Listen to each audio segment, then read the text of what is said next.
तारदाळ खोतवाडी रोडवरील बाबासो महाजन यांच्या मळ्यानजीक असणाऱ्या कैलास टेक्सटाईल कारखान्यास पहाटे 2 वाजण्याच्या सुमारास शॉर्ट सर्किटने आग लागली। या आगीत कारखान्यातील 3500 तागे जळून खाक झाले, तसेच यंत्रमागाचेही मोठ्या प्रमाणात नुकसान झाले आहे। त्याचबरोबर इलेक्ट्रॉनिक साहित्य, शेडवरील छत व फर्निचर यासह अनेक वस्तू जळून खाक झाल्या आहेत। यामध्ये सुमारे 1 कोटी रुपयांचे नुकसान झाल्याची माहिती कारखानदार कैलास कुमार यांनी दिली। याबाबत माहिती अशी की तारदाळ खोतवाडी रोडवर गेली 20 वर्ष बाबासो महाजन यांच्या मळ्यानजीक कुम्हारांचा यंत्रमागाचा कारखाना आहे। तेथेच असणाऱ्या गोडाऊन मध्ये ताग्यांचाही मोठ्या प्रमाणात साठा होता। पहाटे 2च्या सुमारास या शेड मधून प्रचंड धुराचे लोट दिसू लागले।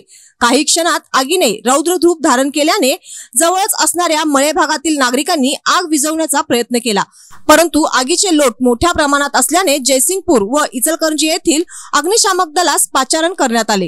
त्यांच्या अथक परिश्रमानंतर तब्बल 3 तासानंतर आग विझवण्यात यश आले, परंतु या आगीमध्ये कारखाना शेड मधील सर्व साहित्य जळून खाक झाले होते।